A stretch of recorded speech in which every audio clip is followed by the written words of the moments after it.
Hello and welcome back to my channel. I am general narrator और चलिए हम इस मिस्ट्री को सॉल्व करते हैं। इस फिल्म का नाम है रियर विंडो। अल्फ्रेड हिचकॉक ने इस फिल्म को डायरेक्ट किया है। जेम्स स्टुअर्ट और ग्रेस केली ने इस फिल्म में काम किया है। तो चलिए देखते हैं रियर विंडो।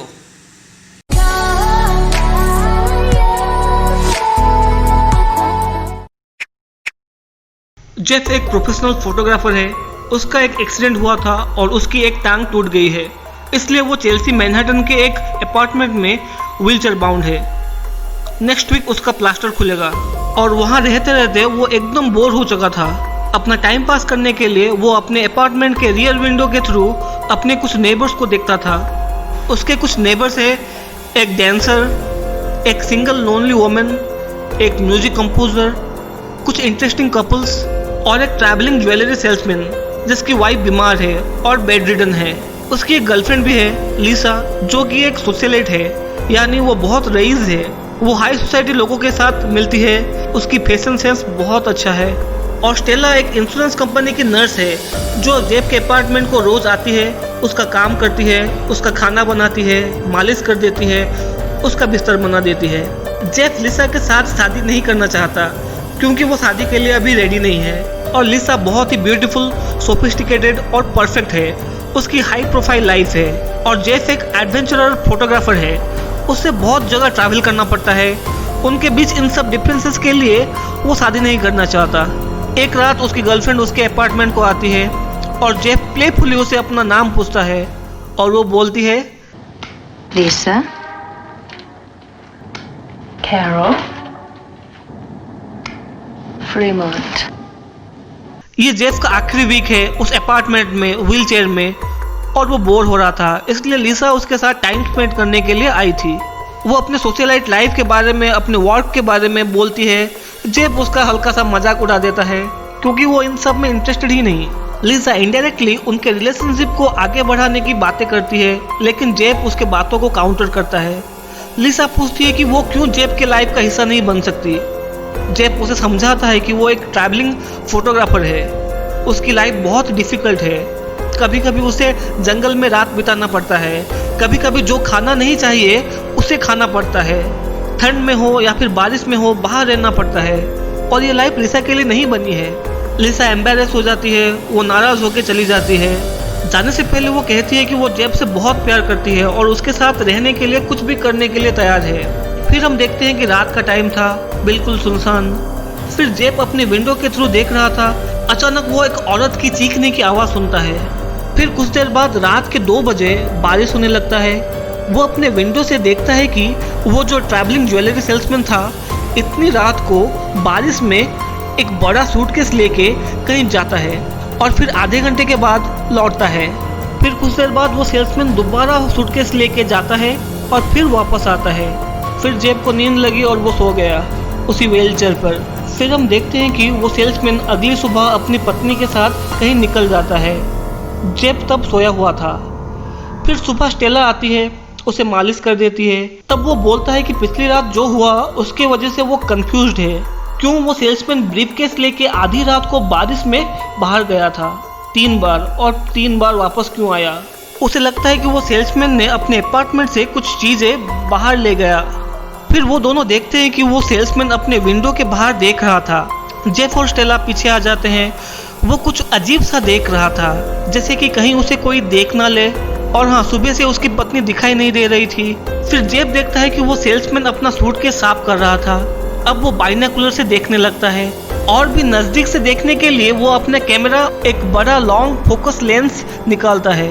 वो देखता है कि वो सेल्समैन एक बड़ा नाइफ और एक सॉ एक पेपर में रैप करता है और फिर सो जाता है। उसके दिमाग में न जाने क्या क्या ख्याल आने लगते हैं।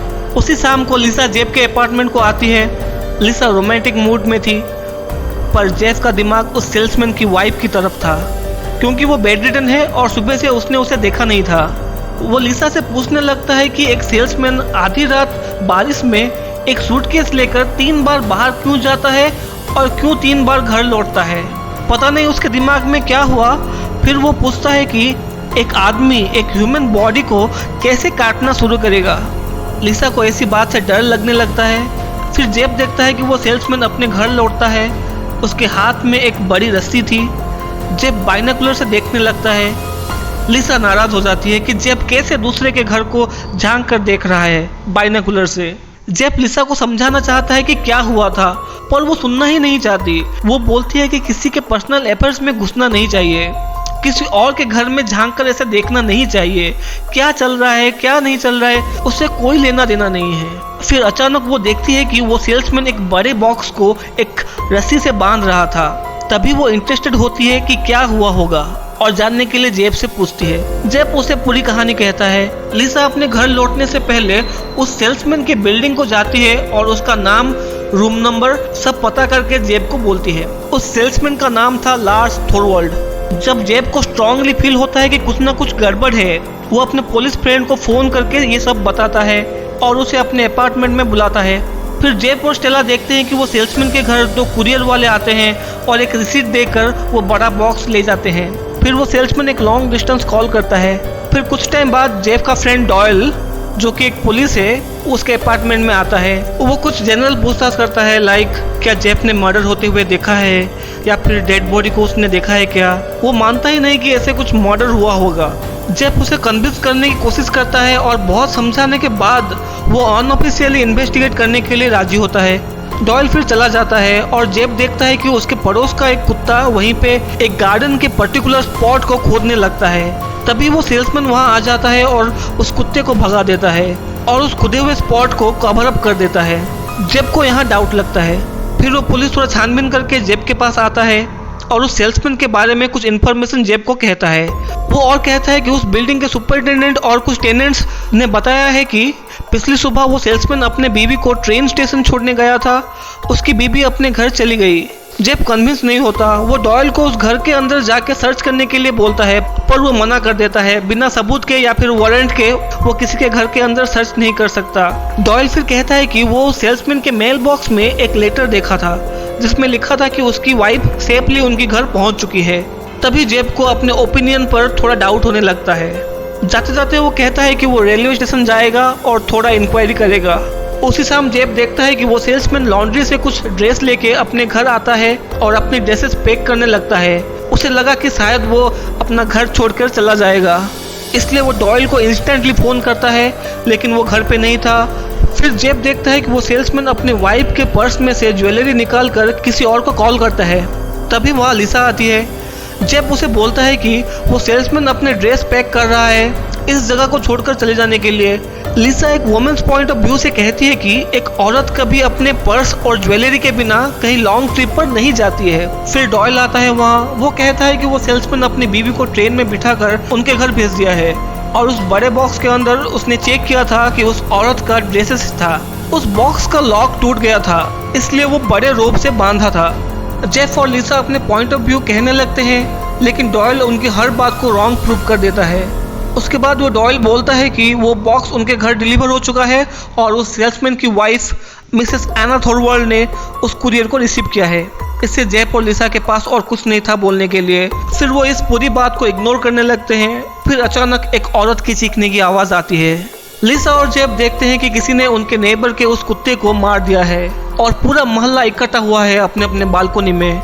जिसका कुत्ता था वो औरत जोर से रो रही थी। जेफ नोटिस करता है कि सब बाहर आए थे except one, Lars Thorwald the salesman. वो अपने रूम को अंधेरा करके सिगरेट पी रहा था। जेफ को लगता है कि उसी ने ही उस कुत्ते को मारा होगा। लिसा कंफ्यूज होती है, क्यों वो एक इनोसेंट कुत्ते को मारेगा? शायद उस कुत्ते को कुछ पता था। अगले दिन सुबह स्टेला, लिसा और जेफ देखते हैं कि वो सेल्समैन अपने रूम का दीवार पोंछ रहा था।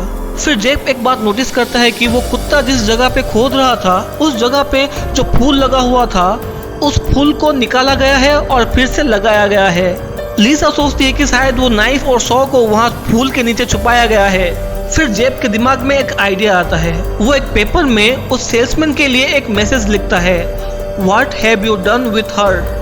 और लिसा वो लेटर लेके उस सेल्समैन के दरवाजे के नीचे से उसके रूम के अंदर फेंक देती है और वहाँ से चली आती है।